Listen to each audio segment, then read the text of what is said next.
This is our session focusing on travelling by car and by bus in particular.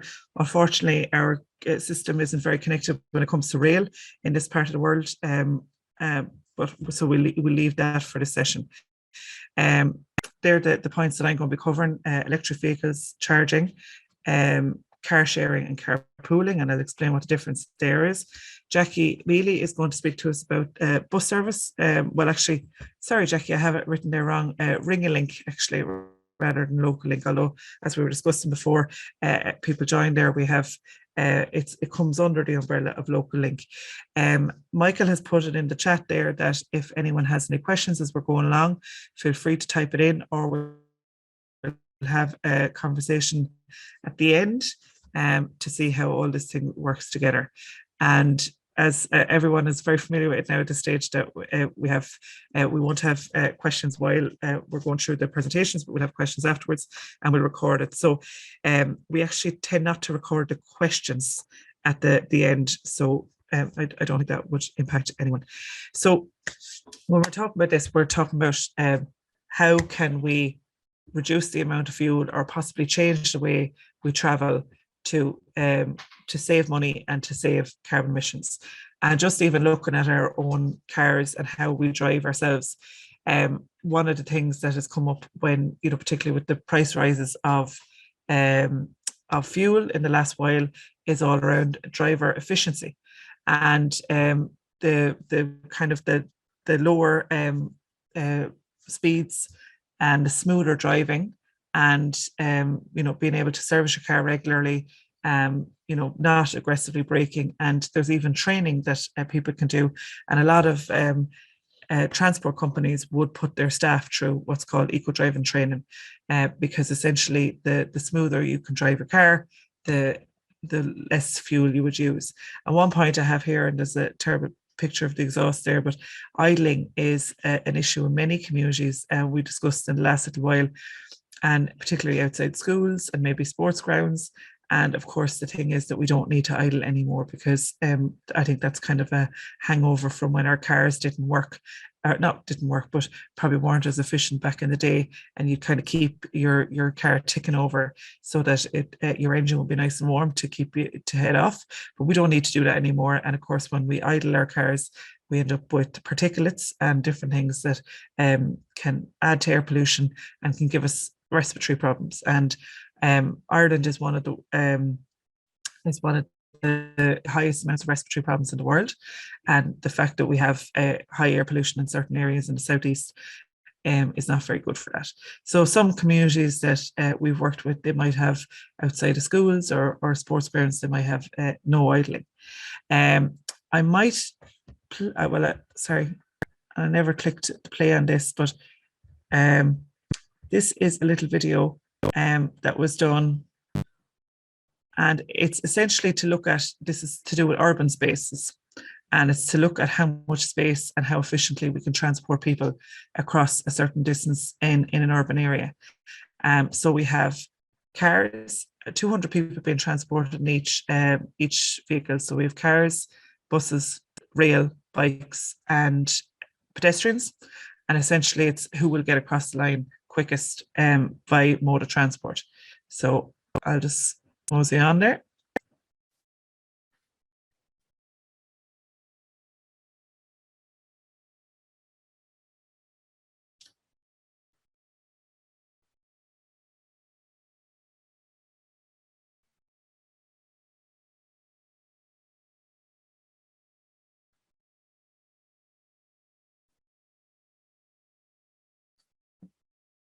Just skip ahead.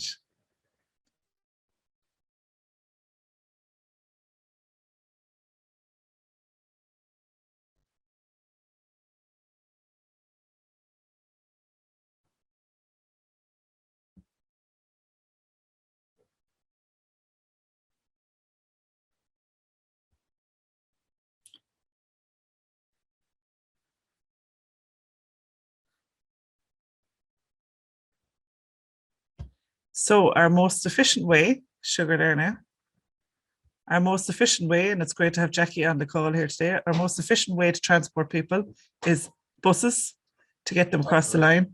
Unfortunately, we don't have trams. Yeah. But again, in a smaller area, you know, in an urban area, you know, your pedestrians are pretty fast as well. It's often surprising people expect that the bikes would be a little bit faster than pedestrians, but of course, we can put more people on the footpaths than we can put on the bikes. And then, of course, last is cars. But just when it comes to space, so again, it's thinking about what's the kind of transport we're doing.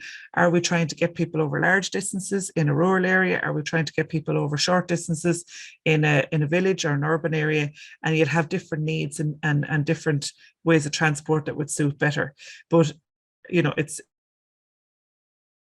interesting that buses will come in as most efficient, and that's even over larger areas. I know in places like in Northern Ireland, they've looked at transporting people, and again, it's always the buses will get the most people, you know, covered in or moved in the smallest space. Oops, it isn't. So let me get rid of this, and it won't seem to let me move. Okay, so the goals. Really, there's the issue that we have with traffic. There's also the issue we have with air pollution, and there's the issues we have with climate.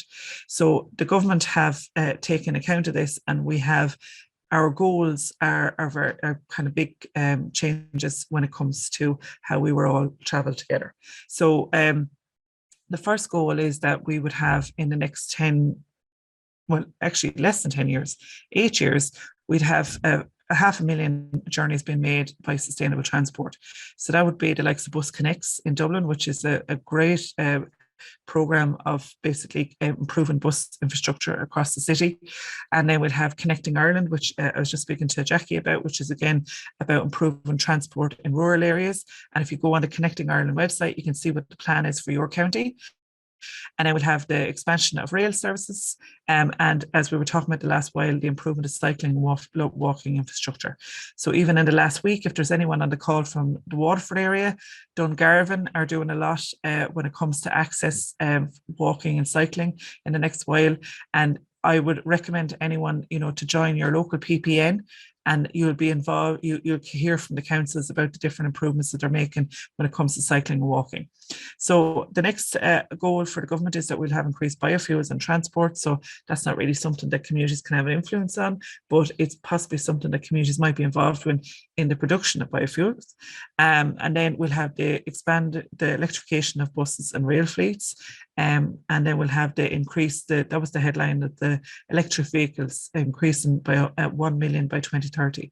But of course, electric vehicles aren't the solution to everything. You know, we need to have better public transport, or not better public transport, we need to use public transport, and we need to have options when it comes to traveling, active travel, so cycling and walking. And so that's the goals that the government have. So if we start on the electric vehicles, which is the headline, there's our Tricia vehicle parked in Enniscorthy. There's been big changes in the electric vehicles. And one thing that people often say to me, that they say, oh, electric vehicles are for urban driving. And to be honest, I don't think that at all, because actually the slower speeds that you're doing maybe on rural roads, and you're braking as you go around bends and different things like that, that's all actually really good for maintaining your battery in your electric vehicle. So you'd find that you wouldn't use half as much of the battery as you would if you were doing motorway driving. And again, they are good for urban driving as well. And we have a higher ranges than we did have before. So I would recommend, if anyone is thinking about them, you know, have a think about what are your general journeys that you're using, and then kind of see how often you would need to you know, maybe charge up your car, and where would your access to your charging be. So we're looking at our electric vehicle options for charging, but the government's policy on this is that the vast majority of charging would be done overnight at our own homes. And the reason for that is because there is a lot of energy being produced at night that we're currently not using. So it makes sense that we would use that power, and it would be cheaper to use it at night and use it to charge electric vehicles.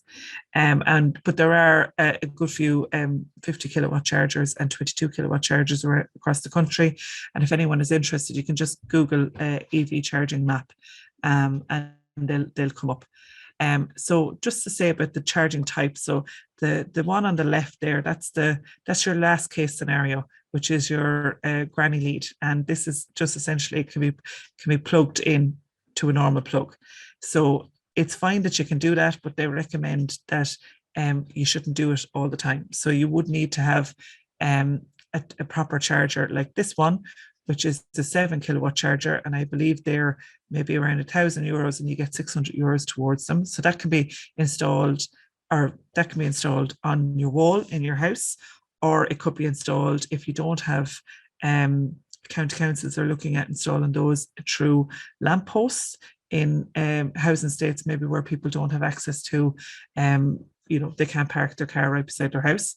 And then the final one is the ones that you'll see public, which is a 22 kilowatt charger or the 50 kilowatt charger. And the one, of course, that everyone is really interested in is the 50 kilowatt charger, because you're looking at a half an hour to 40 minutes or whatever it is to charge your car up full.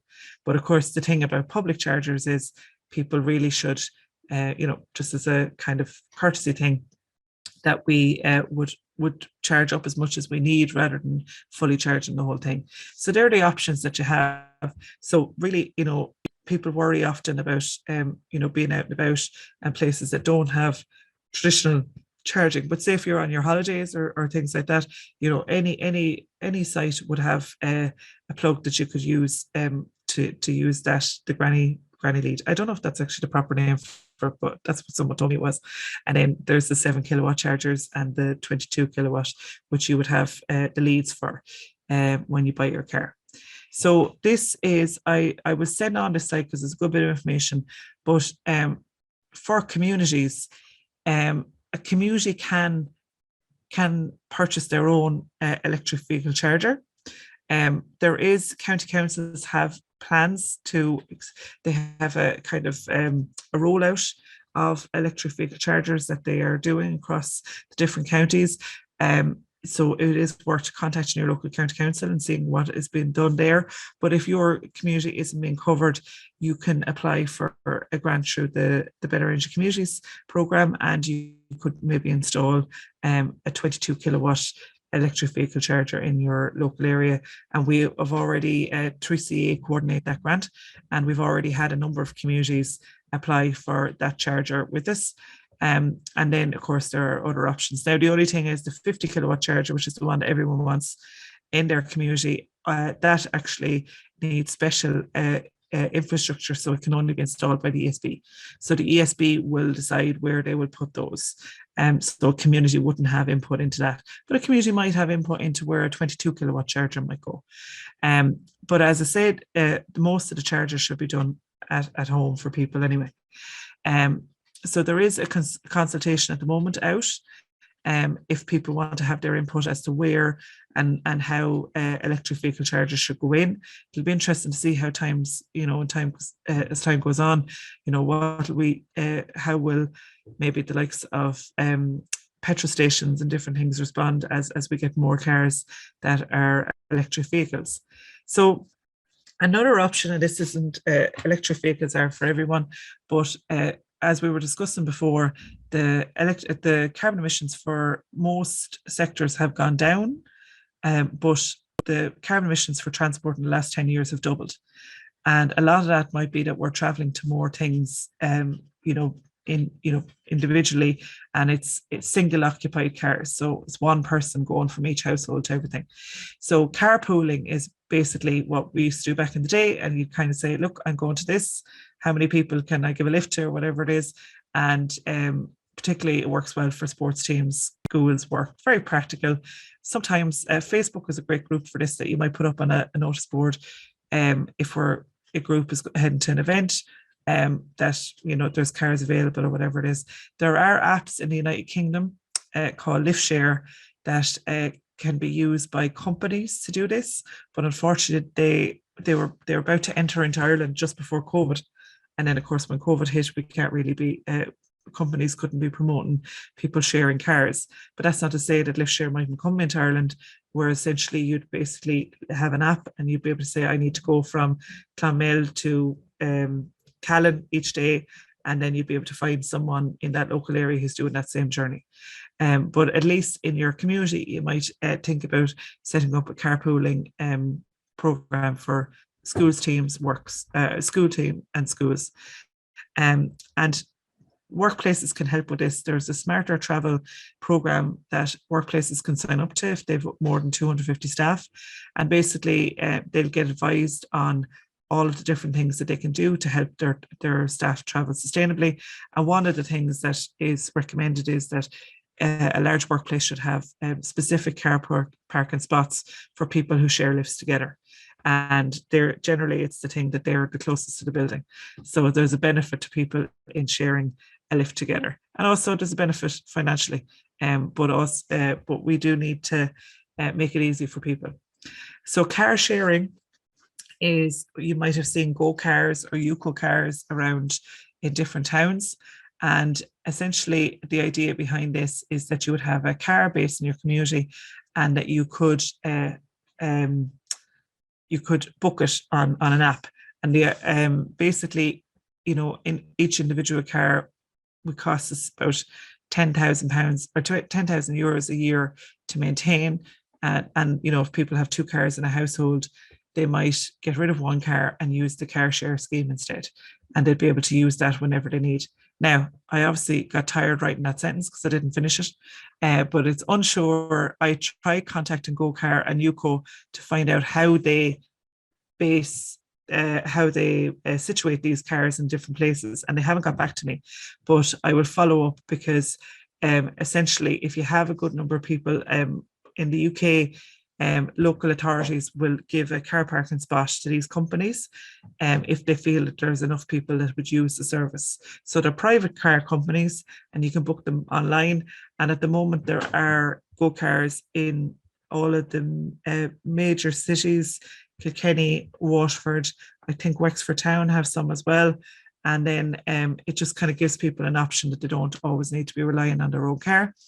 And then I just would like to say that if you are using a Go Car, you're better off having insurance, being a named driver on another car, because you lose your no claims bonus.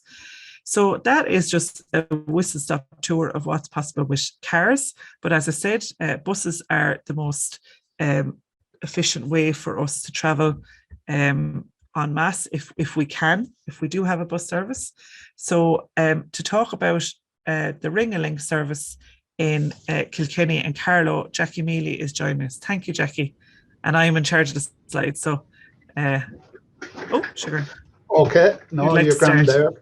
Thanks very much, and good morning to everybody.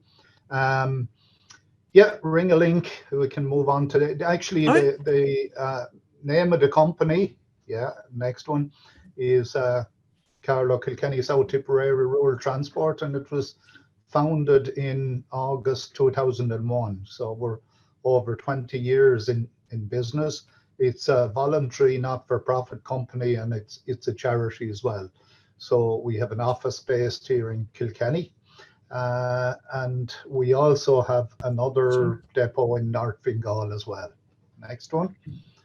The mission, well, I suppose the mission at the time 20 years ago was to provide some kind of a travel option to the people in the counties we were serving.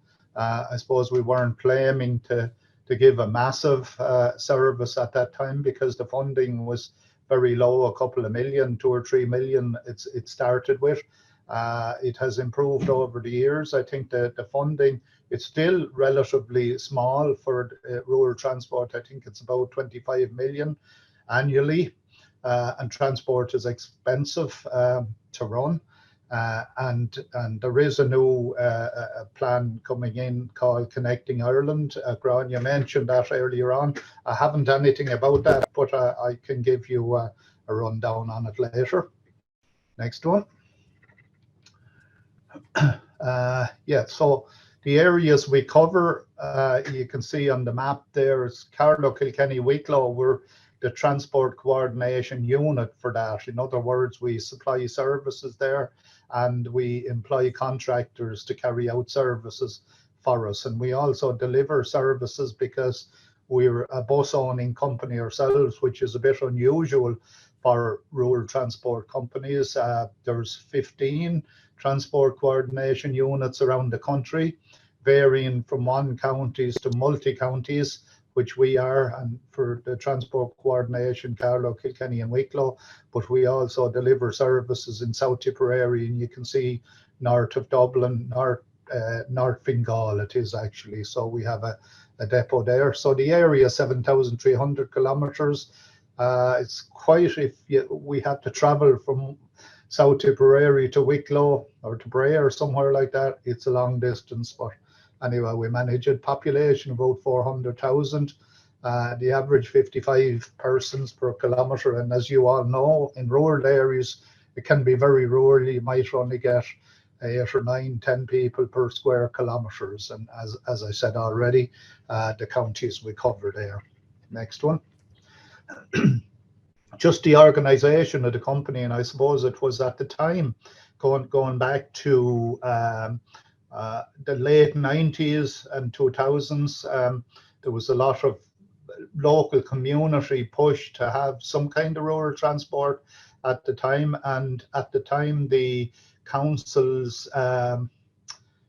enterprise boards, I think it was, carried out a study in each county looking at the deficits of transport at that time. And I suppose what was done, what we did at the time was, because we were multi-county, we were set up by Leader, Kilkenny Leader at the time, which covered Carlow, Kilkenny and South Tipperary. And I suppose that's the reason why, or part of South Tipperary, the Leader had at that time. I know they're just Kilkenny now. So we had a close association with them throughout that time. And as you know, we were involved in a conference there just recently in Kilkenny, looking at rural transport and rural transport policy and that. But how we set up at that time was, in each of the county areas, which it was only Carlow, Kilkenny and South Tipperary, we set up working groups, and they were consisted of voluntary people and whoever was interested in the topic, councillors, agency people, and so on, just came together to kind of look at where transport was required. And local people at the time did know, and they probably still do know, where they need transport. So that's how it was set up. And they then had committees, and they elected people to a board of directors. So you have the manager, drivers, travel dispatch centres and contractors. So basically that's the company organisation, and still is that way. Next one. Just the operation ourselves, we have around 800 travel options each week.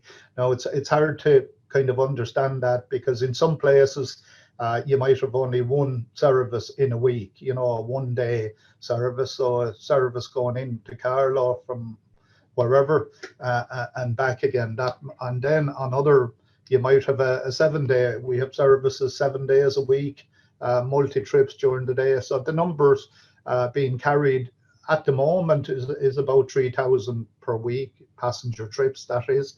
And as I said, it's a mixture of 1, 2 days, 5 days, 6 days.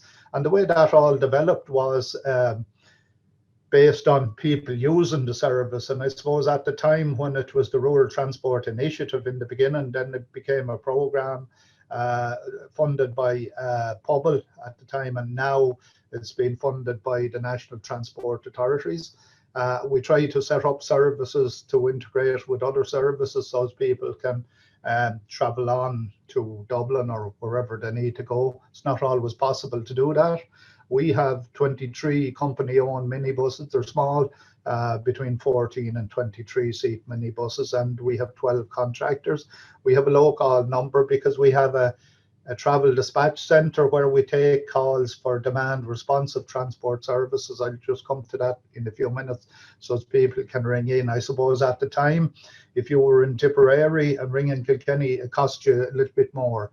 The fares are €3 per trip for adults. That's actually gone down. There was a reduction in fares just recently on all kind of state-funded transport services. That's gone down to €2 per trip, which would be €4 return for adults and €1 for children. We do some schools now. We're not into school transport, but there are areas where schools couldn't, or students couldn't get to their school. For example, in Kilkenny, there are a lot of people who can't get into schools in Kilkenny. They're just not able for some reason or another. And we bring people out to Callan, to the CBS and St. Bridget's there. And likewise, there are people in Callan who are able to get into schools in Kilkenny. So we bring them the other way as well. So I think we charge for secondaries. That's gone down again. It was €15. I think it's gone down to a tenner now. And primary schools, €8 for the week. The regular rural services, that's the new concept in services now. Under the Connecting Ireland, they're multi trip per day, 7-day a week type services, and the charge is depending on the zones. You know, we put in a service like that recently. It goes from Arklow to Carlow. It takes about 2 hours. It's a long service, so you would have to look at the zone to see where you were traveling from one place to another, and you'd be charged accordingly. Next one.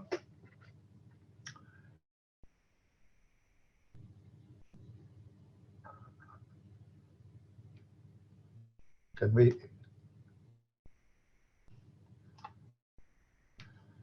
I think Grania is frozen there. Is that right? Jackie, sorry, my internet is kind of kicking out. Yeah, next one. Or is the next one? I am. Yeah. This one? Okay, hold on. There you go. Is that working, Michael? It's not changing. Hold on. Yep, there you okay. go. Okay, yep. Briefly. Oh, good. We have 28 staff. It varies from time to time with the drivers, the number of drivers, but a manager, we have 6 people in the office. It's my internet. They take the bookings and that for people who ring in.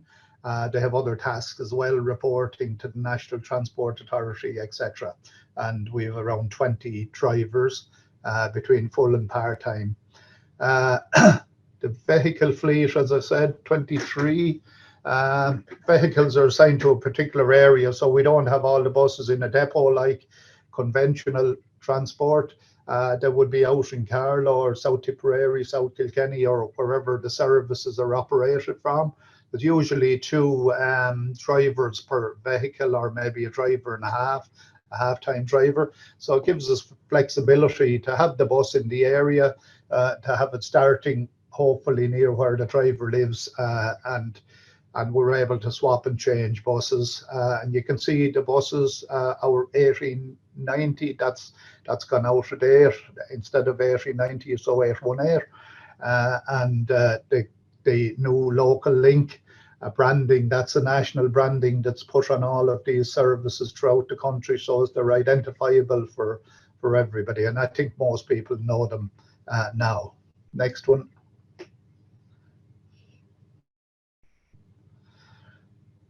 I won't go through this. These are just services in South Tipperary, and you can get these services if you log into local link CKW, Carlow, Kilkenny, Wicklow, and you'll be able to see the services per county and be able to get the services that for your area.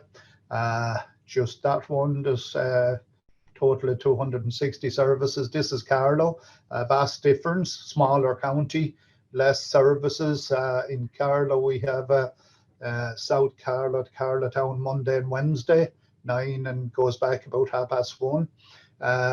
West of Carlow, I think that's on a Monday. I think it actually goes up towards Belbo. I think it's actually in Laois really, but it feeds into Carlow.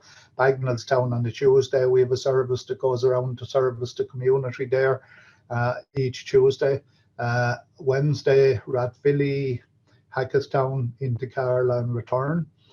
Carlow and environs Thursday. That's a service. It's really, we service or had been Carlow, what is it? Daycare Centre, I think it was. They have activities for people on Thursday evening. I'm not sure if they're back now, but the bus had been servicing them people maybe during the pandemic to bring them you know, messages or whatever they need. Tullow, 2 days, Thursday and Friday, various times into Carlow and into Tullow as well. East, Thursday and Friday then. Michael, that whole area, Ballin, it goes up to Tullow and into Carlow. Great Cullen, Carlow Centre, 2 days again. Now that hasn't been used terribly well, but we are helping people who are in the Soo Rider there. We bring them into town, the Soo Rider just north of Carlow, let's say. And then Boris to Bagnallstown, so there's a service around there on a Saturday. That's basically the Carlow services. Next one. Kilkenny is something similar. The top one is actually reduced. We used to do a town service, and they have their own bus town service, which they will have in Carlow hopefully very soon. But we still do a school service for children who can't get to their schools within the town in Kilkenny. So that 63 is reduced to about, I think, 20 or so. And then the service is South Kilkenny into Waterford, Mooncoin, Monday and Saturday. Kilmanny, Tullerone area into Kilkenny. Glenmore to Waterford, Wednesday and Friday. Kilmacow to Waterford as well, Wednesday and Friday. Kells, Hugginstown, that's a Thursday into Kilkenny. Castlecomer area, the 3 days from the surrounding areas of Castlecomer, bring people into Castlecomer itself. And that's a service. All them services are services that go to people's houses and collect them and bring them into town to do whatever business. Kilkenny Environs, it services a daycare centre actually in Kilkenny as well. Urlingford, Tuesday, that does similar. Brings people from the surrounding area of Urlingford and goes into Urlingford itself. People who want to go to the daycare centre can go, and people who just want to do their business or do a bit of shopping can do that as well. And then the schools, as I said, Callan to Kilkenny, Kilkenny to Callan, there's a good, we do kind of a shuttle service in and out, and we do one other school then, which is tied to them, Wine Gap. It's a primary school. So these school services developed, they wouldn't have been eligible for bus air and school transport for some reason or another. So it kind of developed by bringing a few of them, and it grew and grew and grew. Next one, I think, is the Wicklow services. There's similar there. I won't go through these, but they are services throughout Wicklow. The ones in Wicklow, we kind of inherited the Wicklow, so these ones aren't demand responsive. They're fixed services, but if somebody that's off the route, that's not too far from the route, they're flexible in that if there's time, we're able to, you know, deviate from the route and collect them and bring them to their chosen location. Next one. Just, I suppose, the drivers, we have about 20 drivers, and they basically maybe do an 11-hour shift, which would be 10 hours driving with a break of an hour for the various services. We have 9-hour shifts, which include an hour for a break in the middle of the day, so that would be 8 hours. And there's a number of services then that would be only maybe a half day or whatever. It says no services on this, but we do have services on some of the services. These RRS services, regular rural services, would be they'd operate 364 days of the year. They don't operate Christmas Day, so they'd be similar to any other bus air type services. Next one.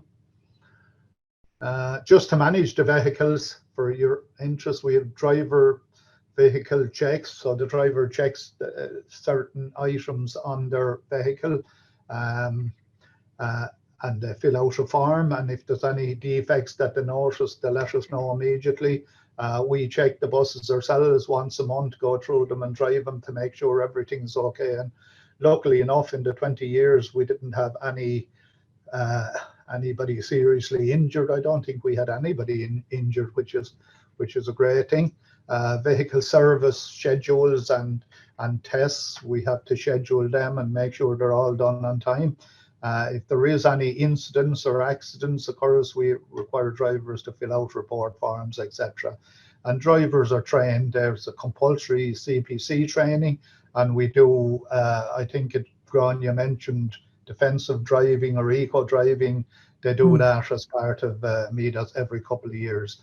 And part of that is emergency evacuation training and risks, that would be reported to us if there's any risk. For example, if they drive into a farmer's yard or something for a passenger, and there could be risk there. So that's Jackie. If you have 2 minutes to finish up, please, if you don't mind. Oh, sorry. Okay, I think I'm near it anyway. Yeah. Okay. Next one. Oh yeah, just our passengers. We were carrying at the peak. You can see where it rose from very low numbers in 2002, gradually increased, and I suppose that would have increased by additional funding. And then in 2016, I think we took over Wicklow, so that gave us a rise, and we moved into North Fingal. So in 2019, I think we had 180,000 passenger trips, and of course then COVID came and it dropped down, which I suppose looking at it now is not too bad, 93, and that's gone back up again. Next one. I won't go into this demand responsive transport. So what it is really is a service that we have software system here for it, and people ring in to book their trips. The computer knows where they live, or we input that data, and the dispatcher here just puts them onto the route, and the route is built. Just have a look at the next one. Telematics. It's basically, we have a little computer in the buses, and we have a server here, and the two of them speaks to one another. So just before a service is due to commence, the driver gets all the information on who he has to pick up. So it's we'll see a type of the service here. Next one. That's a schematic of it. That's you're okay there. That's where we take the calls. We have been in a number of EU projects to do with this. Yeah, go on. Next one. Sorry for rushing it now. Next one. That's the Moby router. It's quite technical. It's very easy to set up a service. You just draw a line of a service area. You allot a time to that, a day and a time, or multi-days, whichever. Then people ring in, and the next one gives an idea of the route within that. There it is. You can see that route going all over the place. So it's completely different from a fixed route, basically. And as I said, it goes to people's houses. So next one, I think I'm near the end, Grania. The bottom right there is the mini computer we would have in the buses. We've used various types of mobile phones and XDAs and stuff over the year, but that one works quite well for us. Next one. I think we're near the end of it, and we are. So I suppose looking at demand responsive transport, it's probably particularly suitable for transport within a very rural area and low population. That's it, Grania, I think. If there's any questions, I can take them. Great. Thank you, Jackie. I think that's a very interesting service and very different to what, generally that you kind of just have to go whatever's there, whereas a community could approach you and say, look, we have people who could travel on this day. So it's of use, and I recommend to everyone, I send all the slides after, Jackie, to look at the areas that you're in and to see if that service is of use, and even if a sustainable energy community wants to put up a timetable or something like that in the local community or the local shop or hall or whatever it is, I think that would be of use to people, because I imagine there's a lot of people do know about the service, but there's always we could do with more people knowing about it. Another thing, Jackie, you mentioned about the Carlow town is getting a bus service, which is great, which is just around the town, and Kilkenny has a bus service. And I'd just like to say, if anyone has a Leap card that you use for the buses in Kilkenny, I think you can use it for Carlow as well, and you'll be able to use it for Waterford, and you'll be able to use it. There's a bike scheme going in, a share bike scheme going in Waterford City, and again, you'll be able to use the same card across the whole region and actually nationally, which is a good service. And the fact that we have a decrease in the bus prices is brilliant, because everything else seems to be going up so much. So I think it's a great service for people to make the use of. So there is a new card coming in for, I think, young students and young adults as well. It's coming out soon, and I think that's a 50% reduction on costs of services, and I think it's just to get younger people using services. Brilliant. So I think that's coming very soon as well. Great. So we keep an eye out for that. And I think it's the thing of, if you get into a habit of using public transport when you're younger, it's, you'll keep it going. But then again, I don't know, like, I'd love to see people of all ages using the bus services and making the most of them. So I have a few questions here. Some of them are about the car questions there. So Hennigan, so about the personal insurance fare if you signed up for a carpooling situation. So I have been involved with, I used to work for National Transport Authority, and I've been involved with many carpooling programs, and it doesn't impact your insurance because essentially you're just giving someone a lift the same way as you would, if you're giving a family member a lift or different things like that. You don't have to declare it on your insurance. And that's companies that I've worked with, they have maybe 300 staff that are sharing cars, and it doesn't impact their insurance. Maria, you said about the 10,000 euros. So basically that data comes from a Roadwatch, that it costs 10,000 euros to maintain a car. So basically that's your car loan, that's your fuel cost, that's everything in together. And it's the thing of, often people feel like they might need a second or a third car, whereas actually if they had the use of a service of a car share or the Ring-a-Link or Local Link or whatever it is, they mightn't have the need to actually maintain a second or third car. It's actually interesting on the census data. It's not that we have 2 cars per household, which is, in a rural area, it makes sense. Often it's 3 and 4 cars, because of course it's very difficult for people to get to where they're going. So we want to make it as easy as possible. There's a question here from M. Hennigan. Can anyone use the Ring-a-Link service? I assume they can, Jackie. Yeah, absolutely. Yeah. And I think we had a view of the services in that they might be only in areas 1 or 2 days a week, and elderly people tend to use the services more for some reason. So people think that it's only for elderly people, but it's not. It's for anybody. Great. Yes, and it covers everyone. So Lorraine asked a question there: is the service promoted on a local or a national basis? How do people in a local community learn what connections are available near to them? Jackie, would you mind answering that question? If you log into Local Link, CKW, that's Carlow, Kilkenny, Wicklow, you'll get all the services in each county there, and you'll see the areas that the service, and you'll be able to get the leaflet for the counties as well.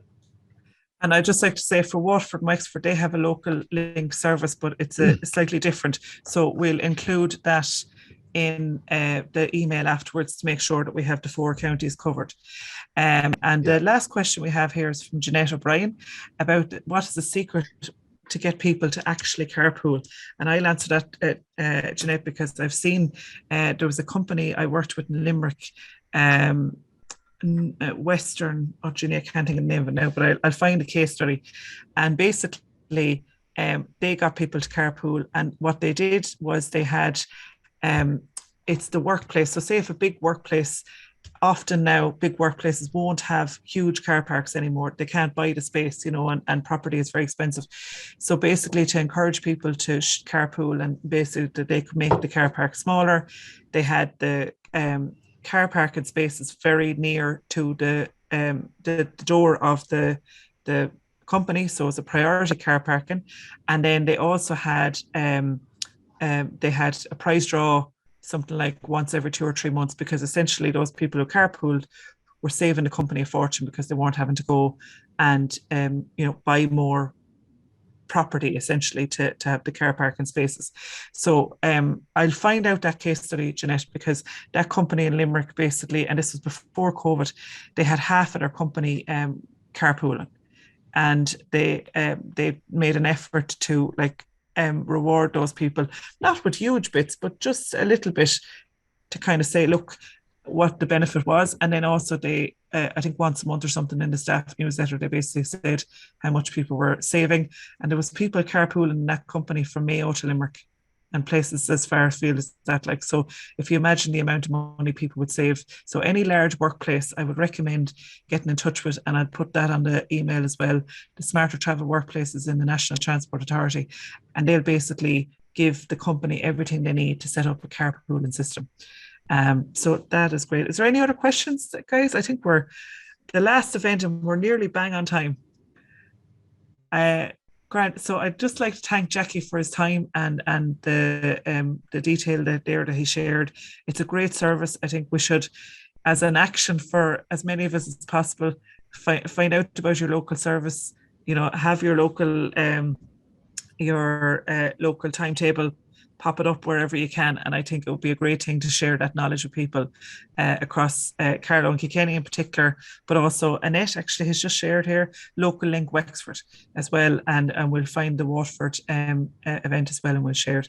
So thank you very much, everyone. I'll be sure to share the slides with you all afterwards, and have a good Tuesday. And as I said, this is our last session on the mobility stuff, because unfortunately my last speaker, who was actually a good friend of mine, I'll have to fall out with her, can't make it next week, but we'll do a summary and we can have a little chat later on in the year about basically engagement with local authorities and how we get involved in that. So thank you very much, and thank you very much, Jackie, for joining us.